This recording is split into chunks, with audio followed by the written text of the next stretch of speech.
Welcome to Redefine Her, the podcast where bold women in business, health, and leadership share the raw, real, and revolutionary stories that are reshaping the healthcare industry and breaking barriers when it comes to women's leadership. Today's guests are no stranger to breaking barriers. From leading in male-dominated spaces to revolutionizing value-based care, Rachael Jones and Emily Walker are transforming the way healthcare contracts work. They're bringing transparency and trust to a system that has long felt like a black box. So the transparency factor comes in because you're entering into this agreement with good faith and you're finding out at the end that some rule carved out some member or hit some stop loss or hit some exclusion. You're like, wait a minute, what? Where was that? Oh, on page 17.52678. What? Right? So that's annoying. But innovation isn't just about having a great idea. It's about taking risks. It's about stepping out on that skinny branch, as Rachael says, trusting yourself and building something that no one else has built before. Say, for us to truly collaborate in value-based care, we have to be bold enough. So I want to redefine aggressive and redefine bold and saying bold behind our numbers and let's show our work. Founders listening know startups aren't easy. Growing a company while staying true to your mission, hiring the right team, and avoiding burnout, that's the real challenge. There are really good filter criteria we have to assess. We're roll up your sleeves doers of things. We solve problems. We don't report problems. We solve them. We go through the nitty gritty work. Every single one of us is a doer. So there's not a job that's too small for me to do. There's not a job that's too small for Rachael to do. And our teams has to think the same way. And so that's something that in the future, you have to trust your processes that are in place to say, are we making sure we filter out those individuals who don't adhere to that? This is a conversation about leadership, risk-taking, and redefining what's possible for women in business and healthcare. Let's dive in. Today, we're joined by two powerhouse women redefining how healthcare works. Rachael Jones and Emily Walker are the co-founders of Syntax Health, a groundbreaking platform revolutionizing value-based care by making contract negotiations more transparent and data-driven. Rachael, an award-winning healthcare executive with 25 years of industry experience, has led transformational change at industry giants like Anthem and Cativity. Emily, a leading expert in healthcare analytics, has spent over 2 decades turning complex data into real-world impact. Together, they're tackling one of healthcare's biggest challenges, proving that a better, more equitable system isn't just possible, but it's essential. Welcome to Redefine Her, ladies. Thank you so much. We're excited to be here. Yeah, I'm excited to have you.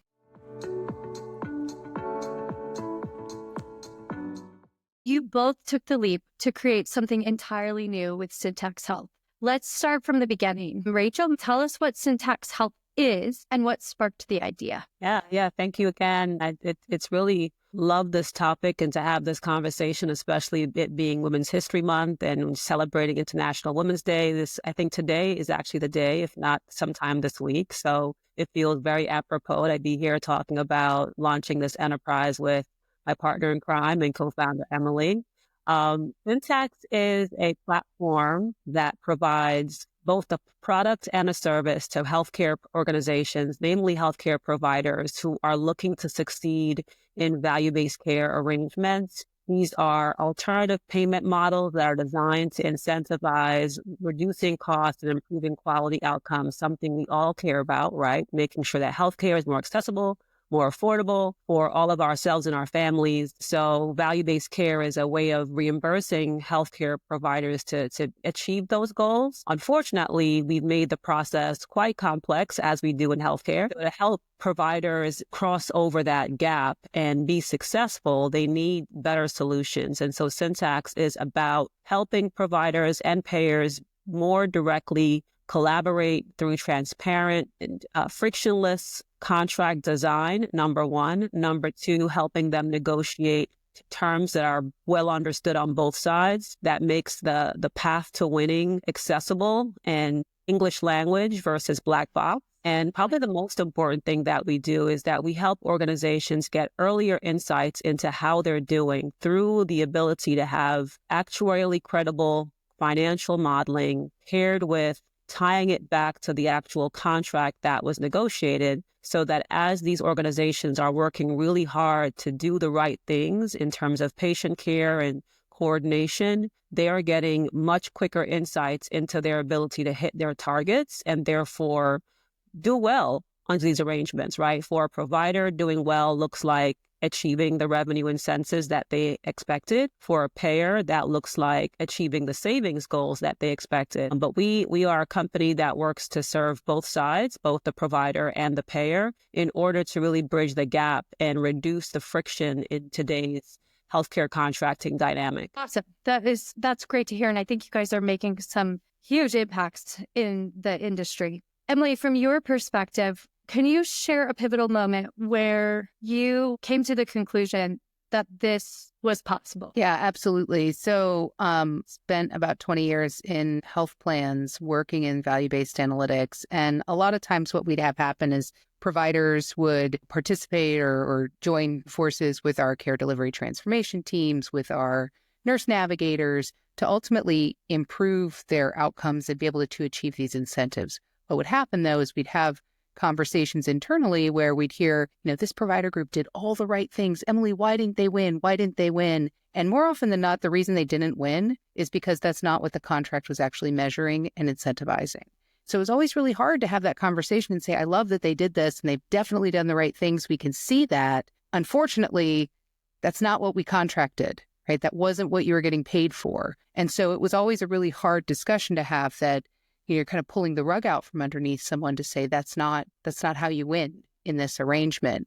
So what I realized was, in those conversations, we really have to do a much better job of explaining the rules of this, for lack of a better word, game, right? The rules of the road need to be much more transparent so that people know if I pull this lever, then what? Now, the then what changes a lot. And so when you ask, how did I know this was possible? Well, I was a skeptic for a really long time because it's multivariate calculus. There's a lot of inputs. There's a lot of variables. So how do you actually know, is this going to work? Is the modeling going to be accurate? And I was dubious of it my own self, even though I do it for a living, that we could build a platform that can actually help and do it. And so really it came down to some of the early stages of our development where we were working through these case studies and these use cases and actually seeing some of our early mock-ups and some of our early results from our engineering team showed that, yes, we can do it. We can translate the formula that are embedded in Excel files into a product that can actually incorporate this all into a single view. And actually that view can be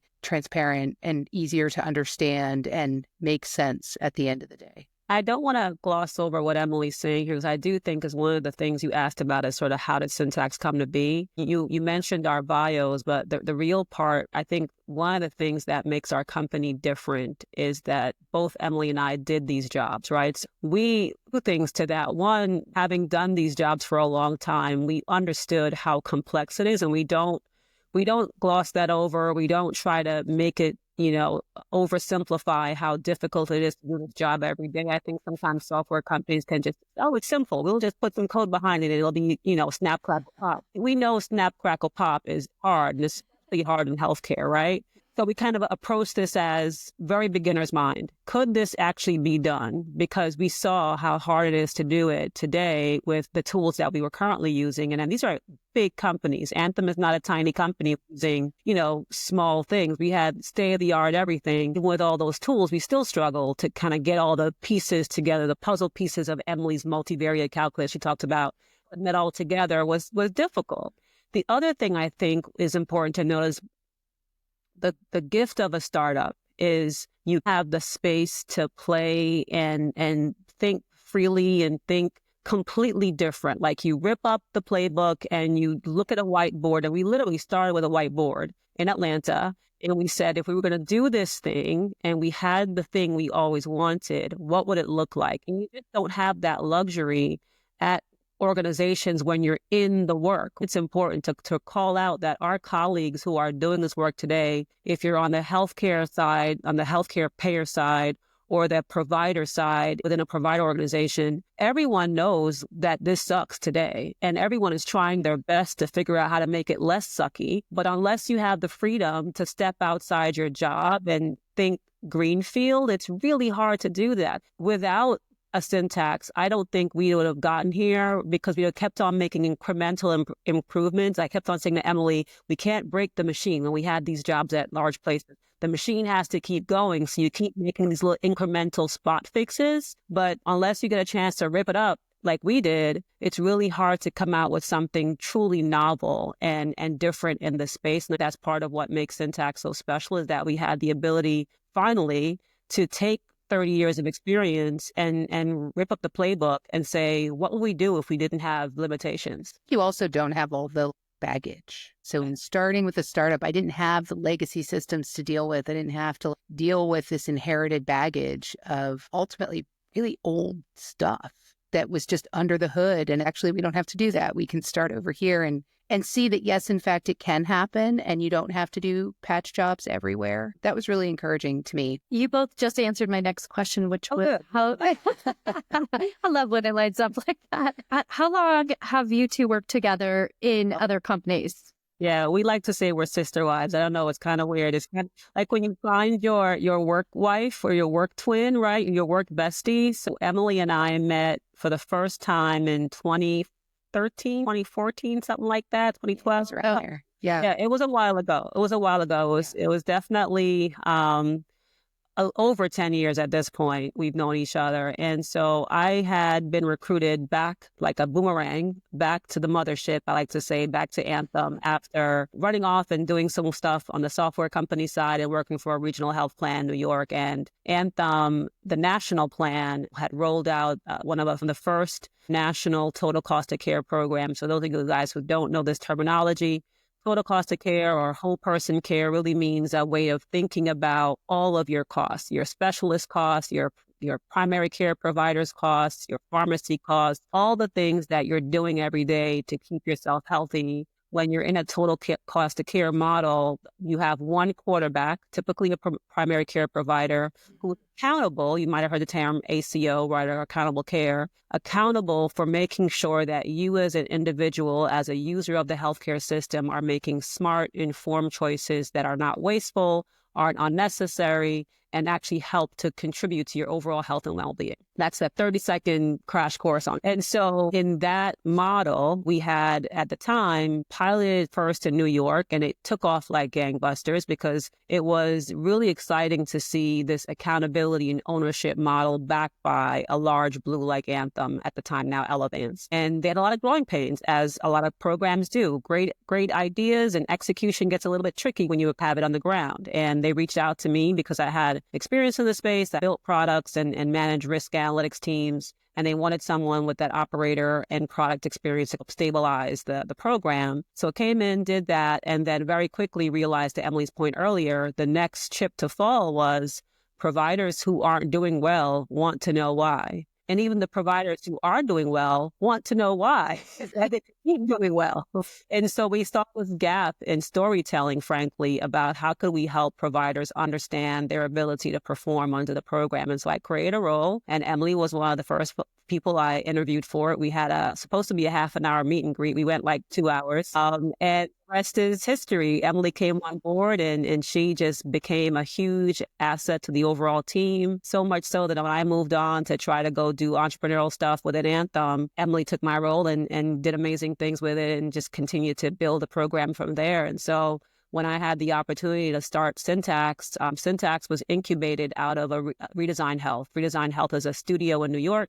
They only focus on healthcare companies and healthcare solutions. They've launched over 70 companies in the last 6 or 7 years. And their model is that they help to seed companies pre-revenue and provide a lot of structural support in year one. So think HR, legal, accounting, a lot of the stuff that weighs founders down. They tend to do that sort of as part of your service agreement with them in the first year. And so when I got the opportunity to think about joining in the Redesign Venture Studio family and starting Syntax, Emily was the first person I texted, and I said, I think I'm going to do a thing. Are you with me? And she said, you go, I go. And that was the end of it. Finding your people is something dreamy, right? You know, you referenced a lot of this in what you've just said, but one of the biggest criticisms of value-based care is that it feels like a black box. I mean, healthcare in general, right? Like the terminology, the language, as a layperson, as a lay user, I mean, it feels like everything coming at me sounds like multivariate calculus. And so,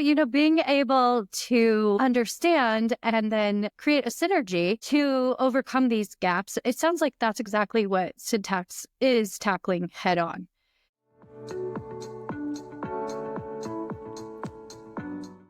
So tell me what is broken and how does transparency change the...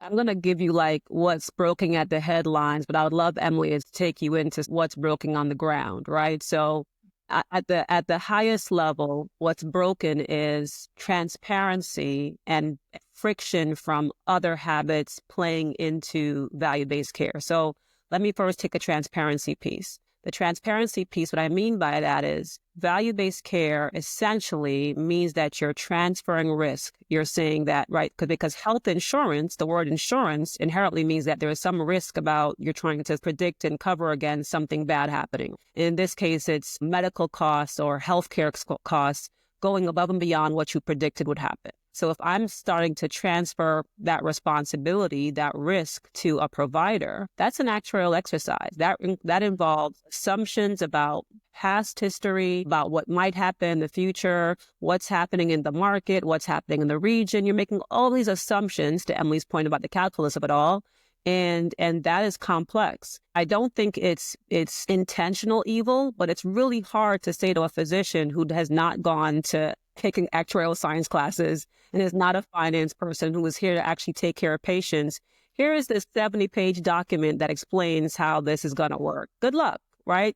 Best of luck to you. That's essentially what happens. We give providers these contract exhibits that have maybe a spreadsheet with numbers and rates on it, but 30 pages of policy about all the things that impact the math. And as we like to say in syntax, two things matter most in value-based care: who's in, who's out, attribution, and order of operations, that math. The unfortunate thing is, because of the way we do business today, the order of operations is not straight. It's buried in paragraphs, and you have to kind of know what you're reading to make sense of it all. And the average provider just doesn't have the time or doesn't have the skill set to understand that.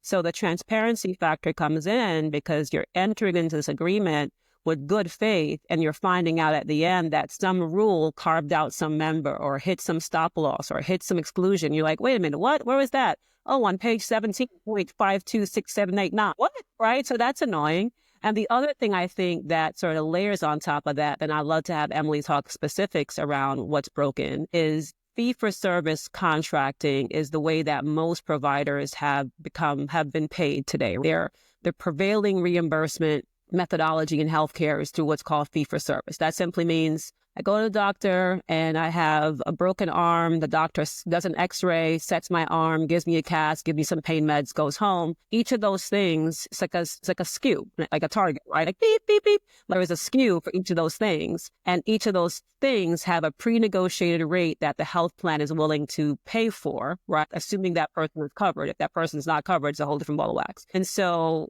fee-for-service negotiation, how you make more money is you do more things. That's the whole volume to value play we're trying to solve for in value-based care. Fortunately, over the years, as healthcare has become more expensive, the payers want to reduce how much they're paying for and reduce waste out of the system. And there's a lot of waste in the system, a lot of unnecessary care being done. Providers, they have the same cost pressures too. It costs more for staff. It costs more for labor. It costs more for all these supplies and facilities. So you have this inherent tension between two sides. On the fee-for-service side, that's created a lot of public disputes, a lot of friction around contracting. Those same people now are supposed to all of a sudden sing kumbaya and join into a value-based care arrangement. Not so much, right? So you kind of have those bad habits spilling over into the value-based care conversation. Even when there is good agreement about trying to partner, you still have a lot of that skepticism. And those two challenges, we believe we can solve with getting more collaborative and straight up, showing your work and being more transparent in the contract as a start, and then being able to share those insights about how you're doing will address that back-end friction. At a high level, those are the two big challenges. But Emily, I'm sure you have some other examples to share. A lot of it comes down to what's broken. It's that you ultimately need a degree in all things healthcare to understand how the system works end to end. That's from the point of the provider who's delivering care and how they get paid, to the point of the health plan and how they process all of that, and then to just the consumer, the person who's actually needing care. What does that look like in that experience? And so there's a lot that's broken from a value-based care perspective. And what we've focused on is, like Rachel said, it's really giving transparency to both parties with regards to these contracts that are in place. What are they going to incentivize, right? What should you expect based on the dollar amount that you're attaching to a quality care gap closure? What should you expect if you're giving a provider responsibility for total cost of care and yet you don't give them any data to track against, right? What should you expect? Giving some insight there right off the bat and really saying it in language that's not legalese, health planese, actuarialese is really helpful, especially for people who, again, like the consumer, the provider, the health plans, like we're all trying to do the right thing, I hope, and ultimately being able to sort of speak language that's consistent, or at least that you have the translation available to say, what does that mean? How will this look? Because the way that it looks at the end of the day maybe is different from what somebody thought it was going to be. And so being able to sort of show the options, show the scenarios is something that right now there's not functionality that provides that. And there's not a lot of incentive or motivation for parties to really share too much, because it gets used against them, because it's introduces some tensions down the road. And so people are really hesitant to do it. And to Rachel's point, a lot of it does come back to that trust breakdown, where fee-for-service is in place today. Because of escalation in cost, you have this effort by health plans to push that back down. So you've heard of prior authorizations. A lot of people have, right, denials because of a service not being approved by the health plan beforehand. That's a tactic to sort of avoid this higher utilization and higher cost. And it's really effective in the short term, but it's also really frustrating to anybody who needs that care or who delivers that care. So you've got lots of trust abrasion that's happened, lots of friction that's gone on, and being able to put in place programs like value-based arrangements that remove that need, because it is contained, because there are incentives baked around encouraging that self-regulation, is what value-based care is doing, and really what we try to focus on making visible to folks. The autonomy is beneficial. As you both have reflected on this, as the prices increase, especially in the fee-for-service model, priorities shift. So healthcare providers have to switch. Yes, okay, now I need to offer more services, but then maybe the quality of service is impacted, or maybe their time with the patient is impacted. And overall, patient outcomes decline. With Syntax model, what impact have you seen on patient outcomes as a result of what you're delivering? It's important to think about where we sit in the value chain. So we're not directly impacting patient care through our platform. What we're doing is impacting the provider's take home, their ability to earn additional revenue. And that additional revenue allows them to make the investments that impact patient care. So a perfect example is one of the clients that we work with in Florida. They were able to achieve almost a little over $500,000 in additional revenue as a result of having a smarter negotiation with their payer. That additional, $300,000 or more in revenue goes directly into their ability to invest back in their practice, right? Get the care coordination worker, get the additional outreach, get the community, person who's going to make the phone calls and get the member in for visits. We see ourselves sitting in the finance space, creating opportunities for our providers to win on a financial basis, which they then have the, ability to turn around and reinvest. The other thing is that we're working with a lot of community health center clients, and it's really exciting to see the community health center movement, especially in today's reimbursement environment, where it feels like the most underserved, the most vulnerable parts of our population are really under attack. And they're not getting support from a reimbursement perspective that you would want to see as a country. We think about where healthcare costs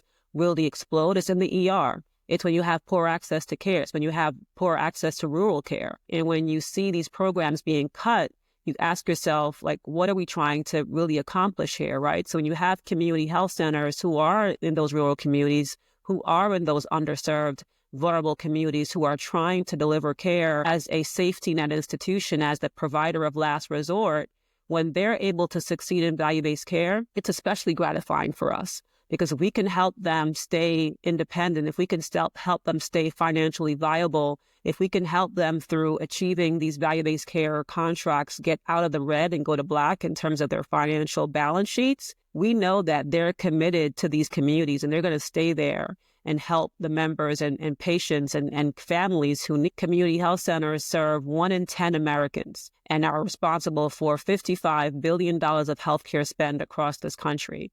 And we see that going more and more as more and more families sort of float around that Medicaid poverty line. So we need community health centers to stay viable and stay successful and stay healthy so that it can keep communities healthy. And so that's how I see Syntax as playing a small role in that value chain of helping to really improve patient outcomes. It's also a space that when you have a provider who can focus their attention on delivering care, what they went to school for, what they're passionate about, what they're called to, rather than have to be in the electronic medical record, picking a code and billing. There are organizations that, we partner with who ultimately their physicians are doing the administrative task of coding.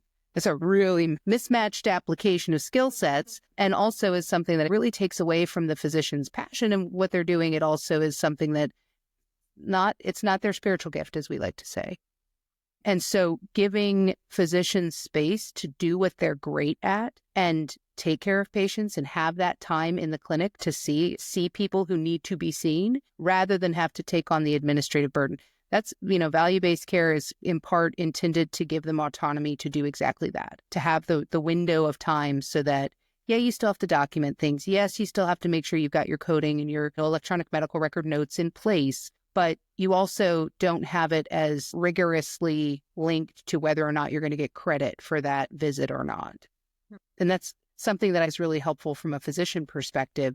And if physicians are able to see more patients and take care of individuals, do the follow-up, then ultimately we see improved outcome. The statistics just show us that. Most definitely. And that's so powerful. It really brings out the care providers, allowing them to not quote unquote stay in their lane, but really do what they're most gifted at. I mean, as entrepreneurs, and you ladies have experienced this, it's great to be able to break things down and build a new system. But with healthcare, people are there to have their problems solved. And that's why they're going to providers. And if private providers are having to do all of the administrative tasks that are so overwhelming, so complex, their time, energy, effort is spent in an area that's not as impactful, where they could be really helping their patients. Featured on RedefineHER, Syntax Health is helping providers unlock the full potential of value-based care. With a powerful SaaS platform and expert advisory services, Syntax turns complex contracts into transparent, data-driven strategies. RedefineHER listeners get an exclusive complimentary contract assessment. Just visit meetsyntax.com and mention RedefineHER to get started.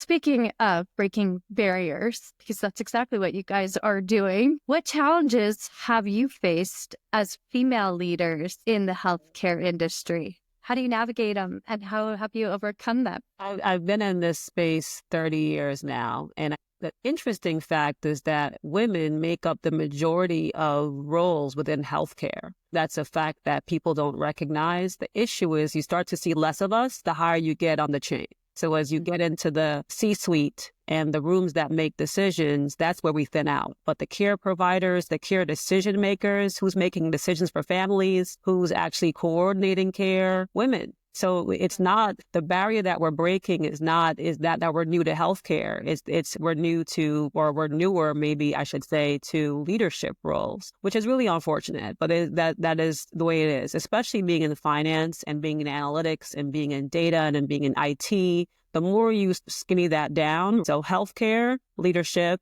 data, IT, finance, actuarial science. So oftentimes we are the one or two only women in the room, and you become used to it, which is not a great thing. I don't want to be used to it. I want to always be like, where are the rest of us? I don't ever want to get used to that, but you sort of do. So that's a factor. And there's a lot of industries that would have the same issue. The thing I always stand on is credibility is what is the leveler. Once we open our mouths and we start speaking, it's really hard to argue that we know what we're talking about, right? So we stand on our credibility, we stand on our experience, we stand on the fact that we know we have to pave the way for others behind us, and who can we bring up? So mentoring the next generation of leaders is something that Emily and I take really seriously, and thinking about how we can support young women coming up through the ranks is something that we're excited about. The barrier that we're facing in this particular journey, so we're used to lots of different barriers on the corporate side. Imposter syndrome, quote unquote. I think that's a myth, but that's, fine. Imposter syndrome is a thing. Having to prove yourself, having to work twice as hard to get half as far, all those things about on the corporate side. On the startup side, what I probably wasn't as prepared for is sort of the bro mentality, where you stick out as a lemming when you're not from the same background or community or circles, and you're going to now fundraise, and you're going to now show that you can build a big business, and especially a SaaS company in this space. And all the same tools that we use on the corporate side, we're leveraging: credibility, experience, but we're still having to learn a different language, and we're still having to learn about the venture capital space in a way that certainly we weren't used to before on the corporate side. So wherever we can, as an industry, start to help women learn how to talk about money. I could talk about why syntax is what syntax is and what syntax does till I'm blue in the face. Emily could talk about how great our product is and how accurate our math is until we're blue in the face. What matters in this space, in the startup space, is how fast can you grow? What is your revenue profile? When are you going to get profitable? What is your EBITDA, right? That's what matters. And that's the fact of it, because people want to invest in businesses that are going to do well. And so if women can get more comfortable about talking about money and not feeling it's tacky to talk about money, that has been the biggest learning opportunity for me, is talking about money and talking about results in a way that's different than what I've been used to. Rachel, you called this out really well. Like, I'm in an industry and have been since I was pretty young, actually, just in an educational path where I was one of few women, females in the room. And it's just something I got used to. It's helpful. I have brothers. If I didn't grow up with brothers, I don't know if I could have navigated it quite the same, but it is certainly something that, to Rachel's point, just get used to. And it's sad because you're looking around and saying, oh, look, there's 3 other women in this room of 150 people. You notice it, but it's also something that in the space, because we are there, we're in the room, you had to do so much to get there already. And so that's a bit of a nice leveler. Within the entrepreneurial space, the thing that I've found to be most surprising is that there's a level of hubris that comes no matter what. You walk in the room and it's just ta-da. And that's something that is a little unnatural for women in general. That's not true all the time, but stereotypically, like, it's unnatural to have that confidence, maybe is the right word. Maybe it's confidence. I have a different word for it, but I'll use confidence. And to the extent that, to Rachel's point, the more women can, know and be comfortable talking about money. Yes. The more women can know and be confident about being bold in what we can do. Oftentimes what I find myself doing, what I've done my entire career and continue to do, and Rachel and I check each other on this one, is that I hedge. I'll say, well, maybe not, maybe it's not that aggressive, but it could be. Whereas if my male counterparts who are in this role, they don't say that last part. Like, they just lead with what they think, the big dream could be. And having that level of confidence and just commitment to what it is that you're doing, that confidence level in presenting that first and not hedging and not needing to back off. That's something that is trained over a really long period of time. Especially and it's as analysts, because we live, my whole mantra for so long is trust but verify. So if I can't verify something, I'm not going to feel comfortable making the claim. But in this space, you got to make the claim, right? You have to make the claim to get there. And it's a different world than an analytics world, because it is based on, like, the entrepreneurial space is, what am I dreaming and what's it going to take me to get that dream? And so I have to say the dream without the filter applied. And that's the part that, for me, because I don't do that anywhere else, practicing that is not something that is inherent, at least not in analysts that work in this space, and certainly not what I experienced as a female analyst, female actuary in this role. I was at a leadership conference just last week in my town at Fort Lewis College, and one of the topics was women and their financial freedom. And comments was, a man is not a plan. And I love that because it's so true. And even though we are all in male-dominated businesses, I mean, I'm in tech, male-dominated, health tech, male-dominated, SaaS, male dominated, we have to have a plan and we have to have the audacity to show up 100%. And if there's a little bit of fake it till you make it, you've got to go with it. And then, as you mentioned, Rachel, verify and back it up and use your voice to do that. But speaking of that, so many women in leadership feel pressured to lead the way that men have traditionally led, being assertive, being competitive, and sometimes that hinges on even being aggressive. There's power in leading differently.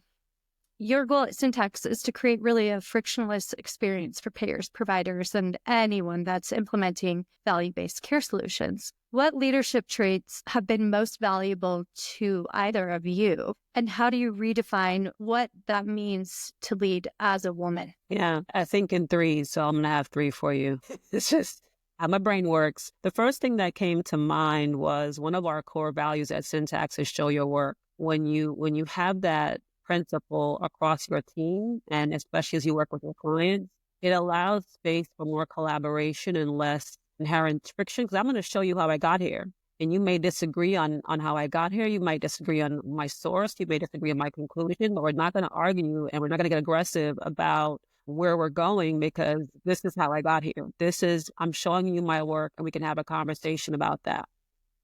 Do that within our teams. We do that with our clients. And we're trying to disrupt the industry that's been built on black box math to say, for us to truly collaborate in value-based care, we have to be bold enough. So I want to redefine aggressive and redefine bold and saying, get bold behind our numbers and let's show our work. That's the first one. The second one is that this idea of bringing everybody along as a woman-led company, and something that's really important to me is that emotional intelligence and that empathy and leadership, and realizing that it's not enough for me as a founder to just clear something and it's so. Buy-in at every level, creating ownership mindset at every level, creating a situation where everybody feels comfortable to say, wait, I don't agree, or I see where you're going, but I don't understand why, or how does that impact me again? Allowing that space for openness, for challenging in a respectful way, obviously, where you understand the vision and you are bought into the vision at a very personal level, where it's not just Rachel's vision or Emily's vision for the company, it's Syntax's vision for the company. And you understand clarity of goal, clarity of role, and you understand your path of how you get there is one that we try to model very much so at Syntax. And we try to ensure that every single person that's working with our organization, you understand where we're going and you understand your role in that. And you have the autonomy to shape that, and you have the autonomy to ask questions about that. But ultimately, when we make a decision, we're going for it, and we expect everybody to be on the same page. But you're not just being led. You're also involved, and you have that ownership mindset. And probably the last thing that I thought about was, and it's something that I have to constantly remind myself of and build that discipline, is inspecting what you expect. One of those things where, especially in a startup, maybe more so in a startup than in my corporate life, but we're running. On any given day, I'm context switching 16 times between sales calls, investor calls, product calls, client calls. We are running 1,000,000 miles an hour. A day in a startup feels like a month in my other life. And so much is happening. And it's like, I've tossed the ball to you. If I don't make sure you've actually caught the ball, create systems, those boring systems and processes that we hate to sort of set up, but are so important. If we're not doing the weekly, we said we're going to do 4 things. We do 4 things, or we did actually 2 things. So why do you only do 2 things? And you're not doing the monthly pull up on, we thought we'd be here right now, but we're actually here. Well, why is that? If you don't have those systems and processes to constantly inspect what you expect, you look up and you're like, oh, we are way off. What are we going to do now? And nobody likes that feeling. And so it's one of those things I think as a leader, especially in the startup space, that we're really trying to focus on is how do we create systems and processes allow us to inspect what we expect. To me, and I do this with my team now, I have fractional folks I've worked with before who I trust to the hilt, but we're a fact-based and goal-focused. And that's how we work, right? We're going to be fact-based, we're going to be goal-focused. And to Rachel's point, it doesn't matter how much we want to argue necessarily, or someone wants to argue about the approach we took or the numbers we got, or at the end of the day, this is what the model's showing. Is that what you meant? payer or provider? Like, is that what you meant? That's fact-based and goal-focused. And it ultimately gets us out of the aggression space because we're not being aggressive about it. We're being factual. We're looking at numbers. It's math. We can argue the approaches, the inputs, the assumptions, and we can change those, but we're not going to debate facts. They are what they are. That's been really helpful. The other thing is leading in general. And I've done fact-based goal focus for years, and it's my favorite because it fits my core personality as well. But also just recognizing that there's so much value in being able to make a decision, own that decision, and be accountable for it. One of the things that I love about Rachael that she's always done that I have built into as much as I can every leadership space is we're going to make a decision. We might be wrong, but we're going to do it. And if it's wrong, we're going to be accountable for it. And you'll hear an apology and you'll hear the plan of how we're going to correct it. We're not going to dwell on it. We're not going to point fingers and try to make blame games happen. There's no time for that, right? It's really about what's the issue? How do we solve it? Move on. And one of the things that probably we have adopted more so of a male-dominated male personality is that decisiveness, that ability to say we're making this decision and we're going. Accountability is something that is gender neutral or should be gender neutral. And it's something that unfortunately can be really hard to find in organizations that are in bad positions. And thankfully, that's something that both Rachael and I agree on is we're going to be accountable. We're not making excuses. At the end of the day, we're all responsible for this company existing for the decisions we make. We're responsible. So there's no one to point the finger at but us. All that said, I still want to win. So we're still... Oh, yeah. That is also gender neutral. We want... Oh, yeah, it totally is. The best. Yeah. And we believe we built the best. And we want to beat everybody else in that path together. Make no mistake about that. Yeah. Yeah, we want to win for sure.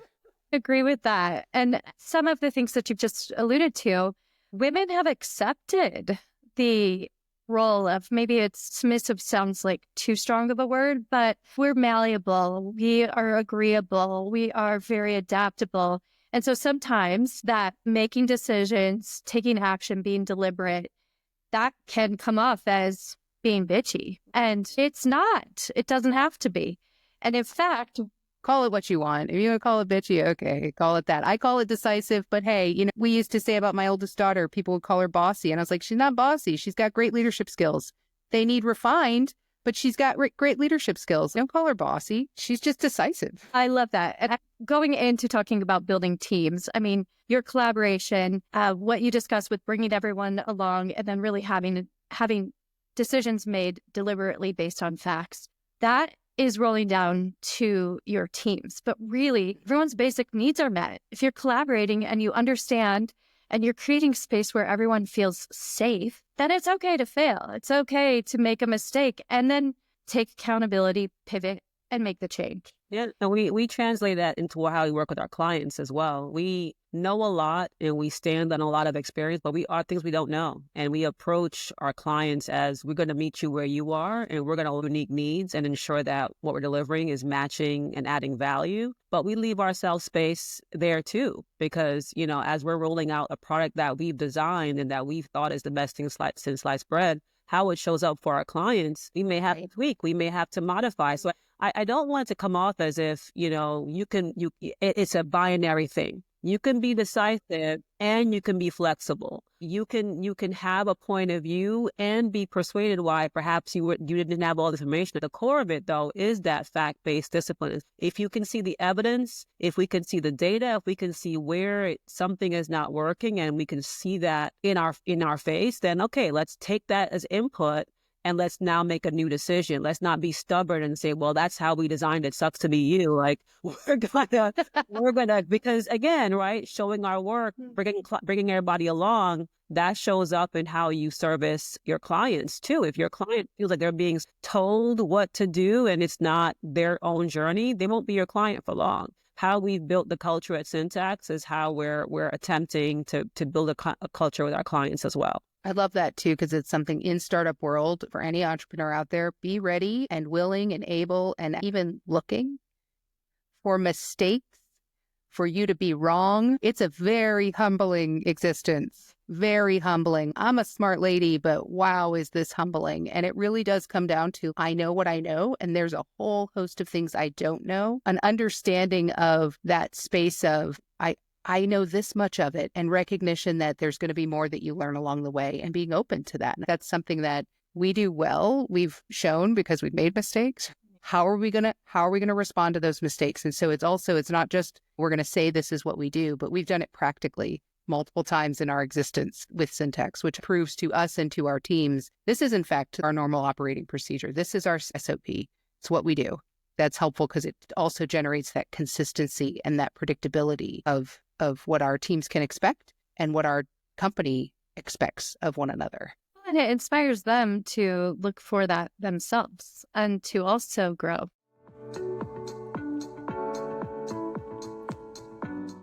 For both of you, being vulnerable, can you actually share a specific failure in your life that really became pivotal for you as a leader? And how did that instance shape how you lead and engage your teams today? One of the things that as a first-time founder, I had to learn was I don't have a big fat corporate budget. And in the corporate world, you hire sometimes ahead of need, or you have a little bit of evidence of there could be a need. And you're like, oh, we must have someone to do this job. This job must be done. Instead of thinking, well, who do we have that can do this job right now? And maybe it's their second and third / behind their title that they can go on. I learned that the hard way. You have an opportunity. Look at this gift I've given you of more work and same pay. And it was a mistake. And I had to be accountable to that, to the team. I had to apologize to the team. I had to let someone go. And it was really painful, especially when you're building. Everybody knows that startups aren't guaranteed and things can go left. But at the same time, when you hire someone, you really envision them being a part of the team forever. And you envision them adding value forever. And you go through a process of interviewing and you do all this work and you bring the person on and you realize, oh, this person is sitting around with not much to do because we're not big enough yet to give this person a real job and to give that person a real bushel of things to own. We were trying to pick off little pieces of crumbs. You take this and you take this odd thing and you take that odd thing. And that's a signal. If you are not drowning, you don't need to hire because that person's coming in and they have to have a job to be done. And the job to be done wasn't formed enough yet. We weren't big enough yet to have this role that we hired for. And it was really painful. We tried to do the respectful thing and separate with kindness and provide a little bit of financial cushion. But it was still hard. And I felt personal as I let the team down because we spent a lot of time training and onboarding and transitioning. And we really tried to make it work. But ultimately, for the bigger picture, for the longer good of Syntax, for us to be able to have the runway to grow, we had to let that person go. And that was painful. Yeah. For me, probably early on, the Syntax failure I'll refer to is I did not realize the personal bias that I have of base knowledge and understanding that I take for granted walking in the virtual room in this case. So as we're building our product, I have mock-ups and models that we've built out and I put them all together and hey, here you go. And there are like holders for things. And I call them placeholders. And I said, this is a placeholder for this, a placeholder for that. And I hand it to our engineering team, who, by the way, are magicians, amazing. And I got it back and I was like, oh, wait, but I need this added too, and this and this and this, even though like it was there, but it wasn't explicitly there. And it was really frustrating for my teammate, my engineering team, who is building this for me, pulling it from my brain to create it. And I didn't take into account the fact that they were not in my brain and reading my mind, and then got really frustrated because it felt like I was being blamed for it. So I brought to the table so much bias of base knowledge of value-based contracting and the inner workings of what it takes to do it. 1. 2, I brought my own bias of corporate world baggage of being ready to have the finger pointed at you. So now you're getting defensive and ready to kind of bat that down. And I realized, thankfully, have the safe space to talk about it and say, this is how I heard this and what my response was. And being able to have that conversation in a zone that was facilitated by Rachael with my team there was a way to work through it, even though I didn't realize I needed to work through it. And so yet again, it's one of those things where it's like, you know a lot, but you don't know what you don't know, even if it's you. Yeah. And so I found that was really challenging early on because it set our engineering team up for what turned into 2 months worth of extra work. And that was because I made assumptions about what they knew, made me feel bad because it was my fault that it happened. And my response wasn't to be like, I'm sorry, but rather to get defensive and start to blame somebody. So I was counteracting my own values and core beliefs. And so it was just a hot mess. And the thing I found most helpful in that was the ability to have the conversation, the grace that the team, gave me in saying this happens. And honestly, like the pattern we've developed is that you see those things start to happen again. And we know now, like there's an emergency plan, like let's interject. And so it was good to do then, but it still hurts. Yeah. Cringe for sure. Same with me. You had to learn the lesson, but it doesn't feel good. I think we learned those lessons again and again because we've all been on the opposite side in the corporate world, and then bringing that in, and then at least having the humility to step back. And Rachel, in your position, they did that to me at a position before. They hired me with no idea what I really was going to do. The job description wasn't defined. How frustrating. Or mind readers. My last employer expected me to be a mind reader, do everything that they didn't even tell me to do, just to do it. But to be able to peel yourself back and have that humility and really be vulnerable in a way to show your team we're human. We mess up.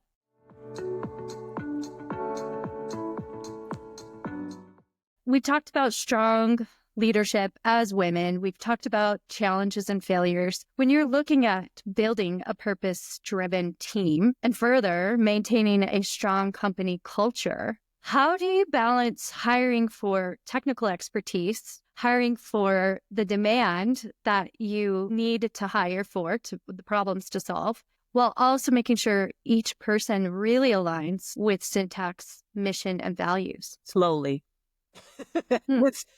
That is my answer. After learning, my favorite word I discovered on this startup journey is fractional. And what fractional does is allows you to test the waters with someone. You don't always get the luxury because sometimes folks can't do fractional, frankly, right? They don't have the capacity. They have different, economic needs. But if you can, and you have the ability to try before you buy, and you have the ability to just give that person a chance to experience you, and you have a chance to experience them, and you shape the job in collaboration with them and see how they perform, that's been a great gift for us. That's one. Two, luckily, both myself, Emily, and our third co-founder, Will, have great networks that we've been able to tap. And we've got a little lucky that way, that we've been able to take advantage of all the turmoil on the corporate side. So some folks are just like, I'm sick of corporate. I will take the leap of faith in a startup because anything has to be better than this. And so we're lucky in that regard.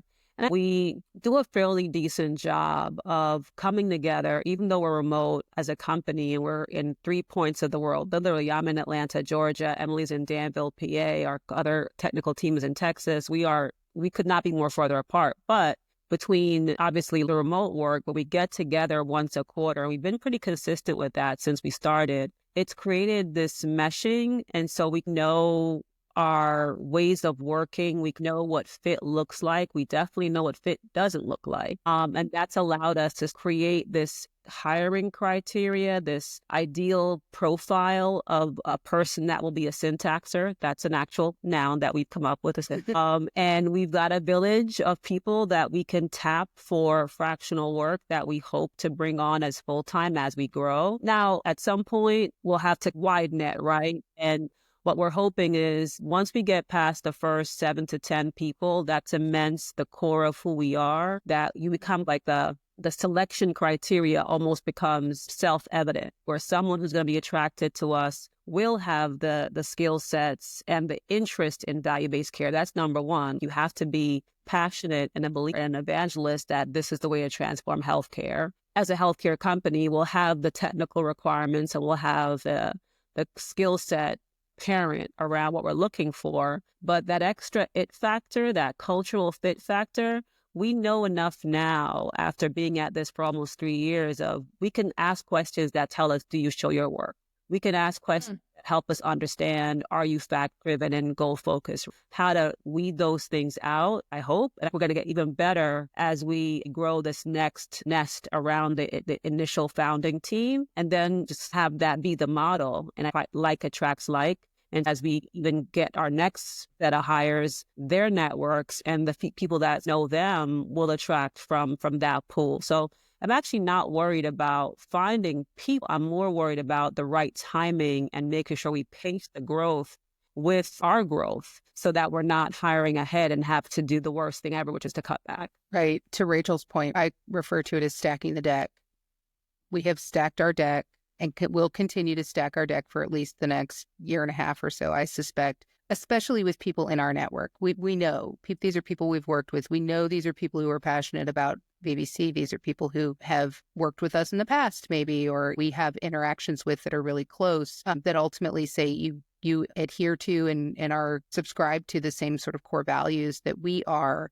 And we know. And that mystique then is removed.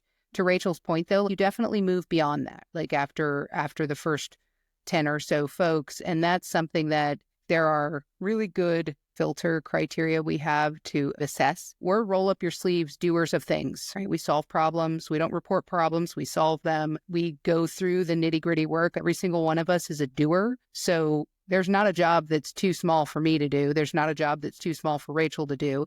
And our teams has to think the same way. And so that's something that in the future, you have to trust your processes that are in place to say, are we making sure we filter out those individuals who don't adhere to that? Because that is something that's important to us. The corporate culture is, for our little company, is something that we are passionate about. I get to do this every day. It is a 100% focus of work.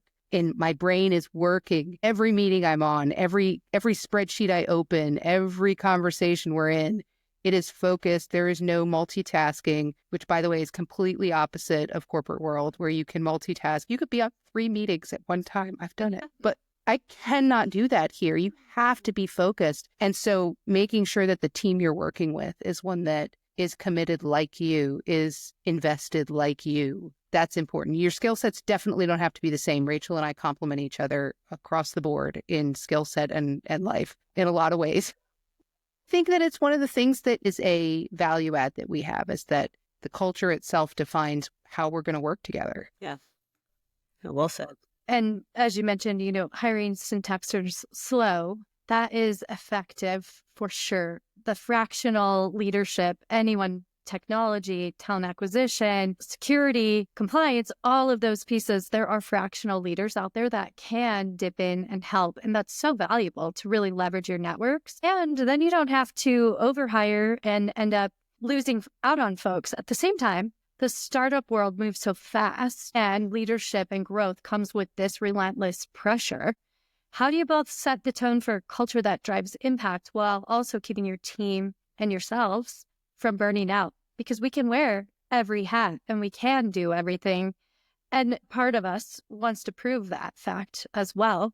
But there's only so much time. It's interesting you say this. When we first started, we worked with a company called Able. Shout out to Able. They were the company that helped, was our third-party developer. So syntax, ideation, product came from our heads, but we had a group of folks under Able that helped us to code and get it out to market fast. And one of the folks we work with suggested that we start this weekly wrap-up thing, where we, at the end of the week, the leadership team gets together and we rate our week. Was your week a 1, a 3, a 4, a 5? And not just rate your week on your productivity, but like, how are you? How did you sleep this week?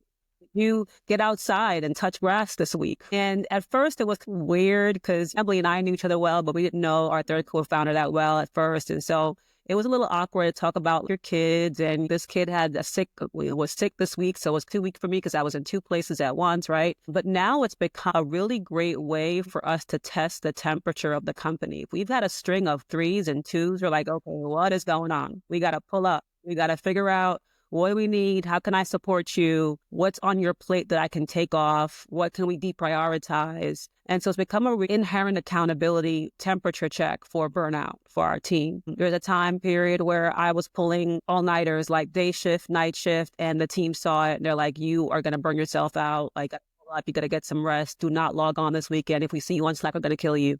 So it's like, when we talk about when are you going on your vacation, we try to alone they're on vacation. Emily was in the snow-capped mountains recently, and I was quite nervous about that, honestly. I'm like, do I have company instructors to cover her out there? But she came back refreshed and renewed, right? So it's encouraging and supporting each other, even as a startup, to go and take those breaks, to be on vacation, to spend time with family, to take advantage of a random snow day. That helps. But we don't kid ourselves. We know that we're in this period and it's a marathon, it's not a sprint, but we did not sign up to be a part of Syntax to watch flowers grow under our feet. You have to be able to work.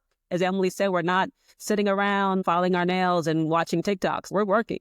So you just have to know that, and you have to set the best you can, a cadence that you can sustain, and you have to be okay with some weeks are going to be crazy and some weeks are going to be a bit more manageable. If you can find an even medium and a reset button, that's the best you could ask for. We know that the reward for this hard work is the freedom in, a couple of years to have larger teams and to have a little bit of breathing room. But for the time being, it's us. And if it's up to me, and we're just going to just get it done in later. Like I said, we're doers of things. I have to give major credit to my family being here and being observant and saying, well, it looks like mom's got extra stuff going on today, and she seems a little out of it because it's been a full day of like focused work and I'm brain dead. And so they too extend grace and they help around. The 15-year-old who helps around the house now.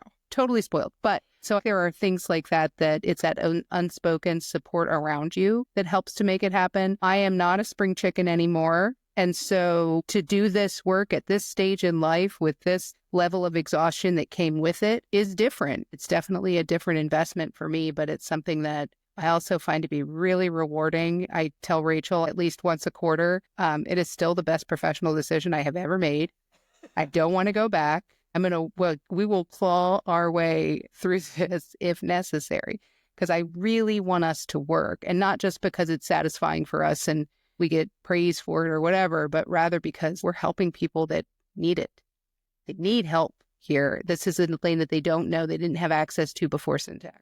I think that's really important, something you called out about your village, your family, your friends, the people who know you best. My team knows I'm good for a mantra. And one of my mantras is, let my helpers find me, and may I be humble and willing to accept their help.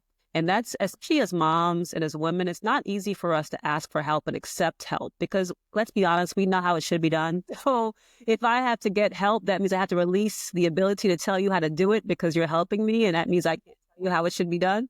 Which is not always easy, but accepting help and being okay with help however it comes, and help in different forms, whether it be an intro, whether it be, hey, let me just take dinner this night and I'll get dinner started. Let me take the kid to practice. You had a whole day of calls. You just sit in a dark room for an hour and decompress, and I'll see you later. Even if it's just that, if it's just the acknowledgement of seeing, can go a long way. And so I am absolutely grateful for my husband, for my son, for my sisters, for my circle of friends, for my co-founders. We are in a circle and a village of people who are rooting for us to succeed. And it's absolutely the way we get our wings. I think that's beautiful. We wear the weight of the world on our shoulders, and we know how things should be done. We want everything to be done a certain way. And sometimes you have to let it go. And then we have to accept whatever that way looks like on the other side of it, and then do it again ourselves later. Are you a woman leader, CEO, or hiring executive looking to build a powerhouse team? At EDM Talent, we specialize in connecting top-tier talent with companies that are redefining the future. Whether you're scaling a startup, diversifying your leadership team, or searching for mission-driven professionals who align with your vision, we've got you covered. With a people-first approach, we help you hire exceptional talent who not only meet the job description, but elevate your organization. Let's build something incredible together. EDM Talent, where great companies meet great people. Let's talk. Visit edmtalent.com today.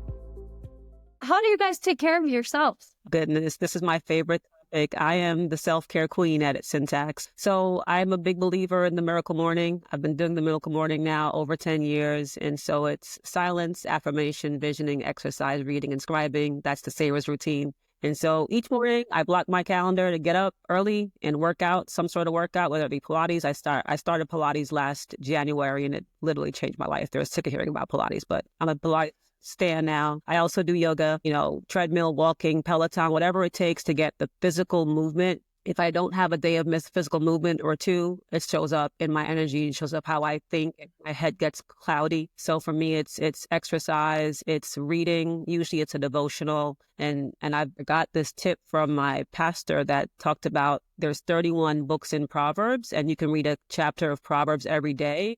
And so I started that last month and I'm like, oh, wow, it's like little nuggets of like really good advice. Wonderful.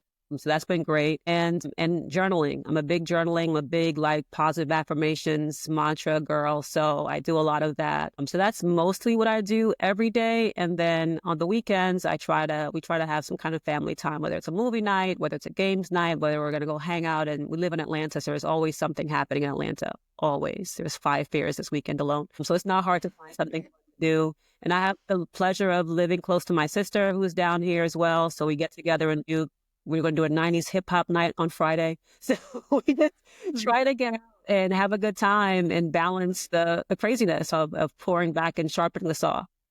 Yeah. And I mentioned before that Rachel and I complement each other in a lot of ways. This is one of those ways. So Rachel is this amazing city mouse and I am the quintessential country mouse. And so I live in the middle of nowhere. There are farms around me. I love it. Trees and farms and all of that. And so my self-care is really, it's get outside. It's go for a walk with my husband and my dog. It's take the kids out and go for a run or a hike. But it's touch grass is really the way that we do that. And I'll do that whether it's a run or a hike or a walk or going kayaking or whatever. This season can be a little tough in the Northeast because it's dreary and it's cold and it's all these things, but we still get out in it. And it's one of the ways that for us, there's definitely much more activity that I should and need to be doing. But I love just getting outside and walking around. We have our routine daily that is up in the morning with a cup of coffee, with a devotional that we do. We do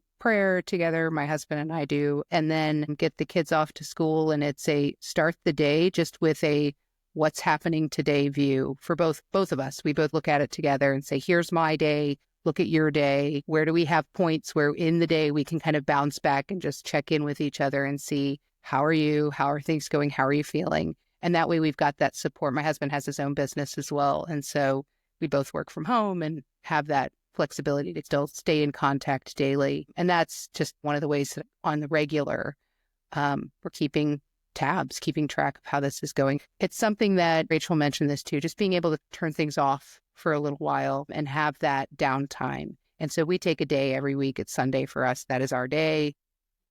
If you're a person of faith, it's a Sabbath day. We Sabbath hard. We turn it into a verb in its own way, just in being able to focus on that rest and relaxation and being able to reset, because the week is coming and it's coming still with the demands and the needs and the action that's needed. And quite frankly, who else is going to do it but us? So You both just gave some really great ideas there. And I love what you're both experiencing for yourself each day. I think further community and that connection makes such a huge difference in our life. In the big picture, right? We really are just stardust and we're part of something so much bigger. But if we don't reconnect to that, if we don't get our feet in the grass or in the dirt, if we don't reconnect to the people who support and pull us up and lift us up, and we're not going to be able to show up for those and for the big things that we want to solve.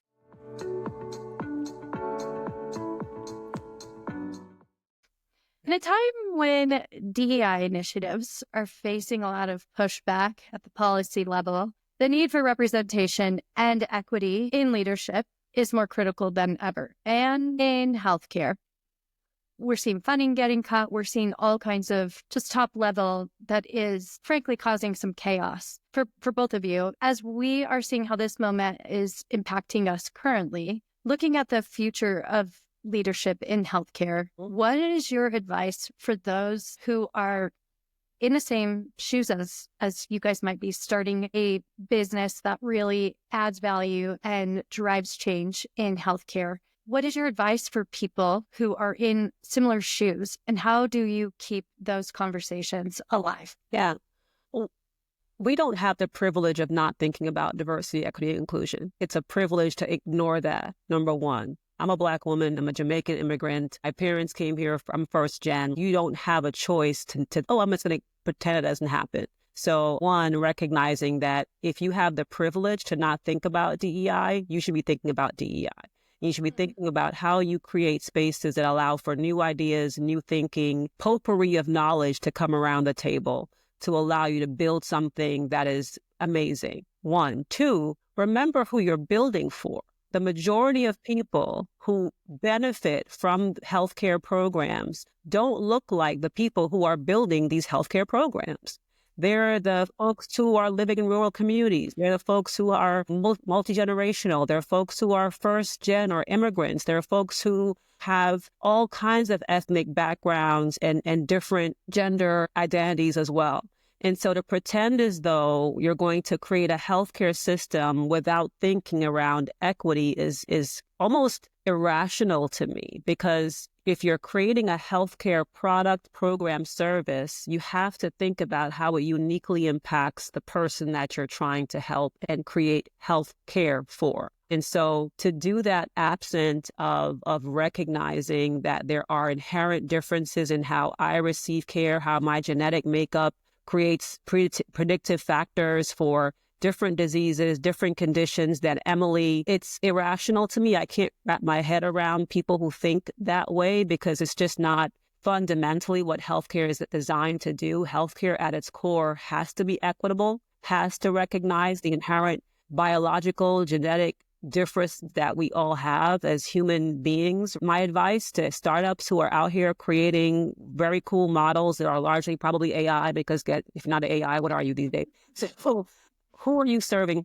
Who are you building it for? Who do you envision as your end user? Build it for them, and you keep them in mind. If you haven't stepped foot in a community that you're building something for, go step foot in that community. If you're building something for a provider, go to that provider's office and see what their patient experience looks like. Don't build in a vacuum. Don't build in a lab. Don't build in a garage somewhere with theoretical spreadsheets and models. Actually experience the people that you're trying to solve and see how that shapes and colors your design. Beautiful. Emily? The proof is in the pudding. The whole terminology of DEI hire or whatever is just so lazy.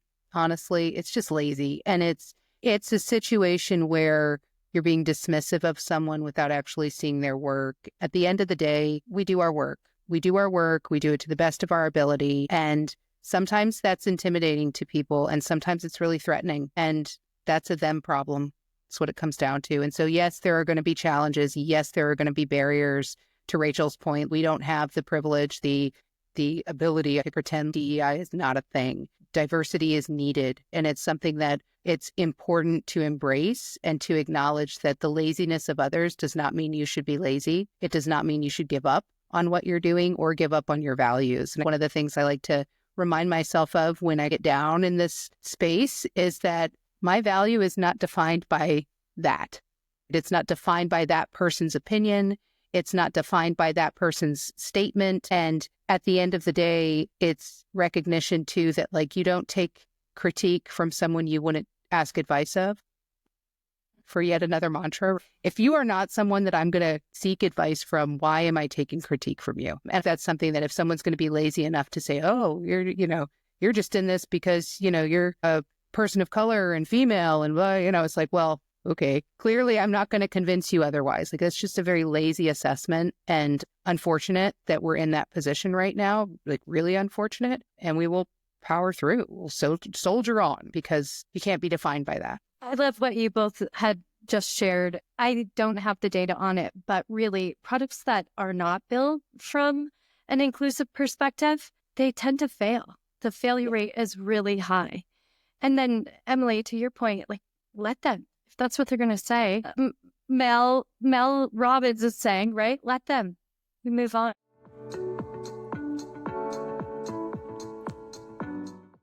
So looking at the future of value-based care and of Syntax Health, what are your aspirations for the future? And how do you envision Syntax contributing to this evolution?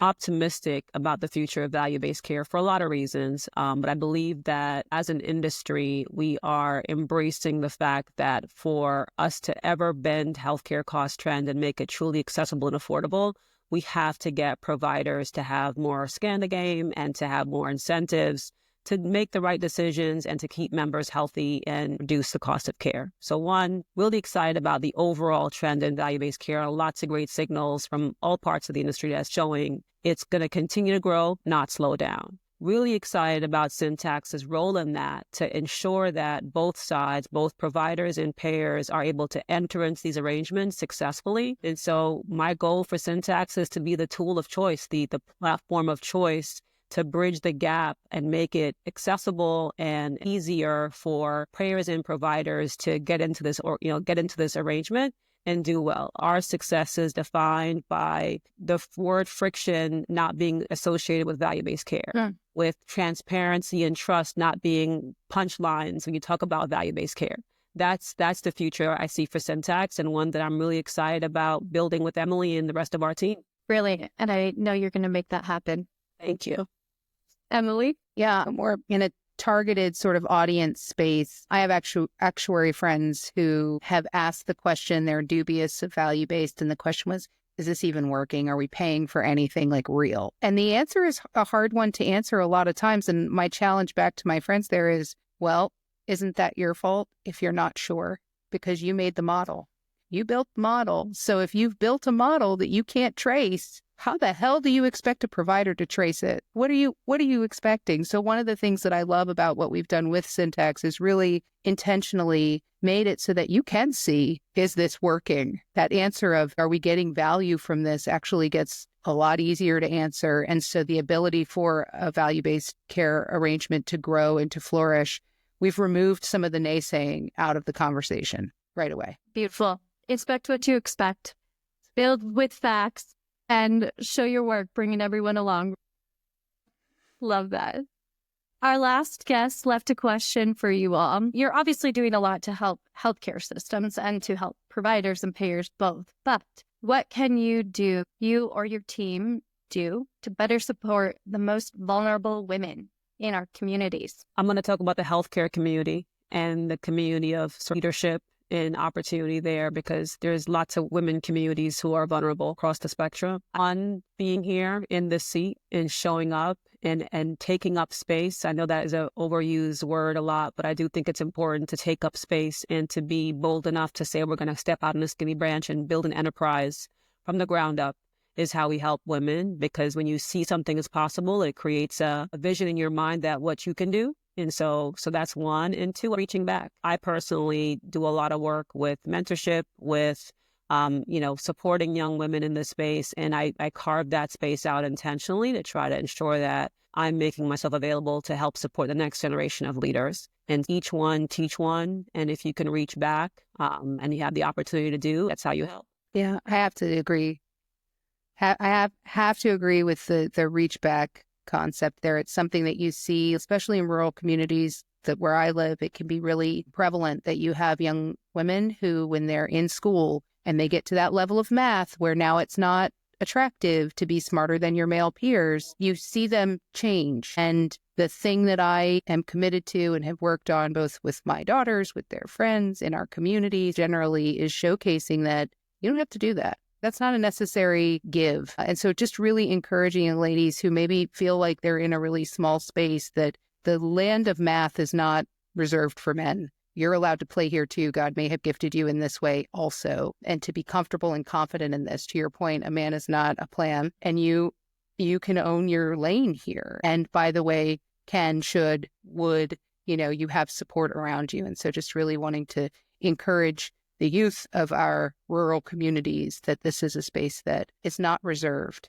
You don't need certain chromosomes to participate. I love that. Take up space. You have just as many chromosomes as that man over there does.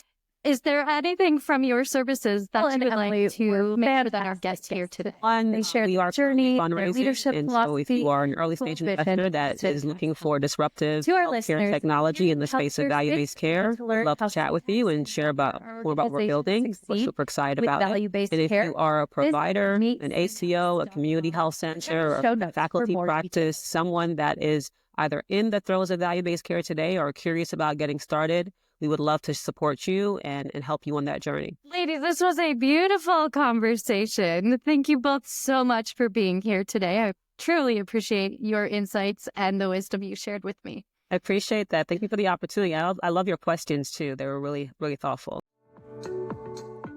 Rachael and Emily were fantastic guests today. They shared their journey, their leadership philosophy, and their bold vision for Syntax Health. To our listeners, if you're in the healthcare space and want to learn how Syntax can help your organization succeed with value-based care, visit meetsyntax.com or check the show notes for more details. If you enjoyed this conversation, don't forget to subscribe here or anywhere you listen to your favorite podcast. And be sure to share, like, and leave a review. Together, let's continue to redefine what's possible in women's health and wellness. Until next time, stay inspired, stay empowered, and keep redefining her. This episode of Redefine Her is produced by Taryn Long and Brenda Armstrong and proudly sponsored by Idiom Talent Partners, experts in search and placement services for health tech and femtech companies focused on building dynamic, inclusive teams. Learn more at idiomtalent.com.